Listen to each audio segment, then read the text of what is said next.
તો મિત્રો આજે તમારા માટે એક લઈને આવ્યા છે આપણે જોરદાર વિડીયો. આ વિડીયો તમારા બહુ કામમાં આવવાનું છે. નમસ્કાર સાહેબ. નમસ્કાર. હું ચેન્ડુ સાહેબ. ચેન્ડુ?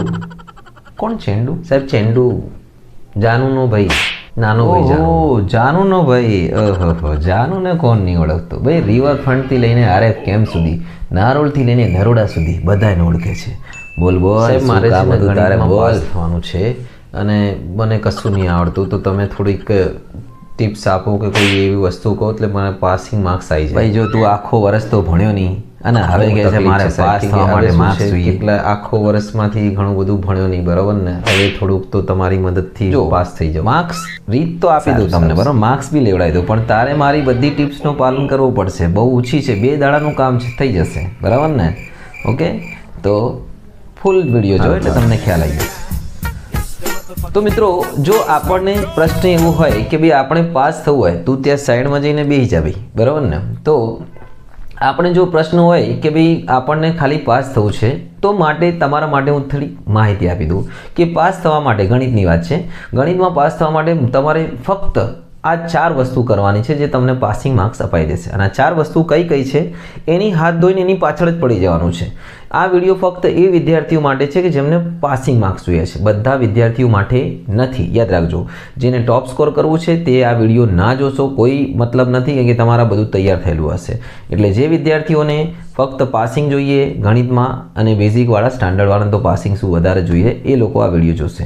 તો પાસિંગ થવાનો જે 4 ટિપ્સ છે એમાં પહેલો જે રસ્તો છે એ છે કે તમારે 4 પ્રમેય મોઢે કરી નાખવાના. આ જે 4 પ્રમેય છે એ તમે મોઢે કરી નાખશો તમારું 8 માર્ક્સનું કે 7 માર્ક્સનું કામ થઈ જશે.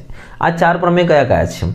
એક છે થેલ્સનો પ્રમેય 6.1, થેલ્સનો પ્રતીક પ્રમેય 6.2, 10.1 વર્તુળનો એક પ્રમેય જેમાં ત્રિજ્યા છે એને લંબ હોય છે, અને 10.2 વર્તુળના બહારના બિંદુમાંથી દોરેલા સ્પર્શકની લંબાઈ સમાન હોય છે.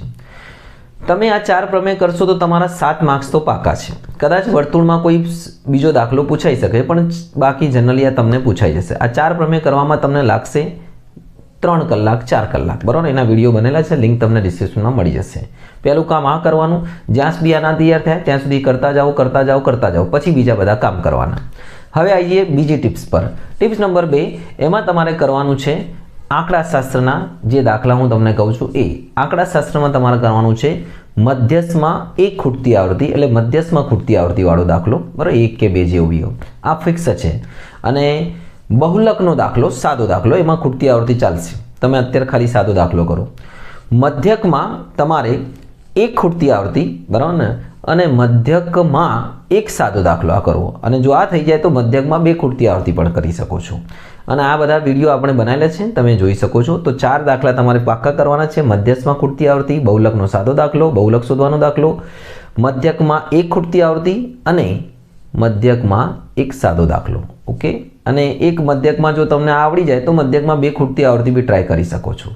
આ તો થઈ ગયું તમારું આંકડાશાસ્ત્રની વાત. પછી તમારે કરવાનું છે આંકડાશાસ્ત્રથી સીધો આવી જવાનું છે તમારે યામ ભૂમિતિ પર. હવે જો યામ ભૂમિતિમાં ખાલી તમારે 10 જ દાખલા કરવાના છે. આ 10 દાખલાને તમે 5-6 વખત રિપીટ કરી નાખો. મોટા દાખલા નથી, નાના નાના છે.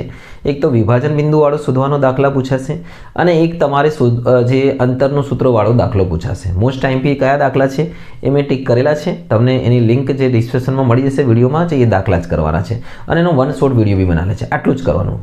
તો થઈ ગયા 3. અને પછી આવી જાઓ તમે સંભાવના ઉપર. સંભાવના પહેલાં બી કરી શકો છો. સંભાવનાના દાખલા જે કરવાના છે એ છે તમારે કરવાનો છે એક તો 2 પાસાવાળો દાખલો, પછી એક કોષ્ટકવાળો દાખલો આવશે જેમાં કોષ્ટકમાં રકમ મૂકેલી છે, એ ખાસ જોઈ લેવાનું છે. અને બાકી બધા 2 પાસાવાળા અને બાકી સિક્કાવાળા તો તમને આવડી જાય, પણ 2 પાસાવાળો અને પત્તાવાળો દાખલો જોઈ લેજો. બાકી ઇઝી હોય છે. સંભાવના આખું સ્વાધ્યાય ઘણું જ પડશે તમારે ચોપડીનું, એ જોઈ લેવાનું. ઓકે? તો 3 થઈ ગયું છે. એક તો થઈ ગયા પ્રમેય, એક આંકડાશાસ્ત્ર, એક સંભાવના અને યામ ભૂમિતિ. અને છેલ્લે તમે જો તમારી આટલું તૈયાર થઈ જાય તો તમે સમાંતર શ્રેણીના અમુક દાખલા ગણી શકો છો. ઓકે? તો આટલું જો તમે કામ કરશો તો તમારું આ જે પાસિંગ માર્ક્સનું પ્રોબ્લેમ સોલ્વ થઈ જશે. બાકી 24 માર્ક્સના MCQ છે, એમાંથી તમને ઘણા બધા આવડી જશે. તો આશા રાખું છું તમને આ કામમાં આવશે. આટલું કરી દેજો, બરાબર ને? 100% તમે પાસ થઈ જશો, કોઈ પ્રશ્ન નહીં આવશે, કેમ કે સરકાર તમને અને બોર્ડ તમને પાસ કરવા માટે જ બેઠું છે. તો તૈયારી કરો, પાસ થઈ જાઓ, આગળ વધો. શુભમ.